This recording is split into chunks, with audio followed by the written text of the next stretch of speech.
मैंने एक सेलर का अकाउंट ऑडिट किया। 6 महीने में उन्होंने अपनी प्रोडक्ट को रैंक 47 से रैंक 3 पर लाया। पीपीसी, लिसनिंग ऑप्टिमाइजेशन, ए प्लस कंटेंट सब कुछ किया।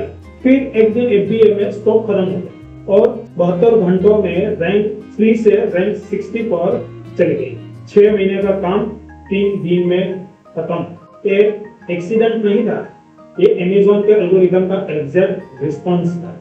जब आपकी एफबीए इन्वेंटरी 0 या तो क्रिटिकली लो हो जाती है, A9 एल्गोरिथम इमीडिएटली आपकी लिसनिंग को उन सर्च रिजल्ट में सप्रेस करना शुरू कर देती है जहां फास्ट डिलीवरी पॉसिबल नहीं। अमेज़न का प्राइमरी प्रॉमिस है फास्ट रिलायबल डिलीवरी। अगर आपके पास स्टॉक नहीं है, अमेज़न आपकी लिसनिंग को उस प्रॉमिस को फुलफिल करने लायक नहीं समझता।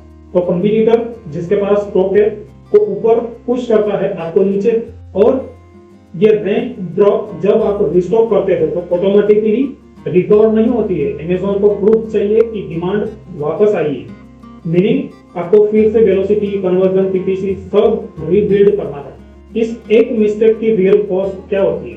पहला, डिक्लाइनिंग द लॉस सेल्स वो दिन जब स्टॉक नहीं था।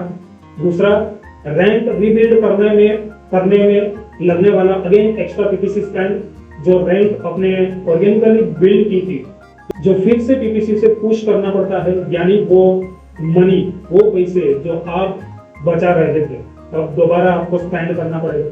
तीसरा, और ये सबसे पेनफुल है, कंपटीटर जो उस टाइम आपकी रैंक में आ गया वो सेटल हो जाता है, उसकी वेलोसिटी बनने लगती है, उसे हटाना और मुश्किल हो जाता है। And one stock out event can cost 10x more than the cost of holding extra inventory। तो इससे बचने का तरीका क्या है? 45 days inventory buffer minimum. High velocity products के लिए 60 डेज का बफर आपको रखना है। सेलर सेंट्रल में एफबीए इन्वेंटरी डैशबोर्ड में जाओ, डे ऑफ सप्लाई मैट्रिक देखो, ये आपको एग्जैक्ट बताता है कि करंट स्टॉक कितने दिन चलेगा। रिस्टॉक अलर्ट सेट करो, जब डेज ऑफ सप्लाई 45 के नीचे जाए परचेज ऑर्डर प्लेस करना शुरू कर दो, और ये वेट मत करो 30 दिन का। और लीड टाइम हमेशा कंसीडर करो, मैन्युफैक्चरर से एफबीए तक कितना टाइम लगता है। 3 दिन लगते हैं तो 45 डेज ट्रिगर पर ऑर्डर करो, 30 डेज पर नहीं। ये मिस्टेक मोस्ट अमेज़न सेलर्स करते हैं एक बार, क्योंकि जब तक एक्सपीरियंस नहीं होता ये समझ नहीं आता है कि रैंक कितना फ्रेजाइल होती है। लेकिन अब आप जानते हो inventory is equal to rank protection. अगर इस पूरे रैंकिंग सिस्टम का एसओपी चाहिए, सातों factors, benchmark and action steps, तो कमेंट में करो 02062026, मैं आपको डीएम करूंगा। And full video YouTube channel पर ऑलरेडी है, यू कैन वॉच।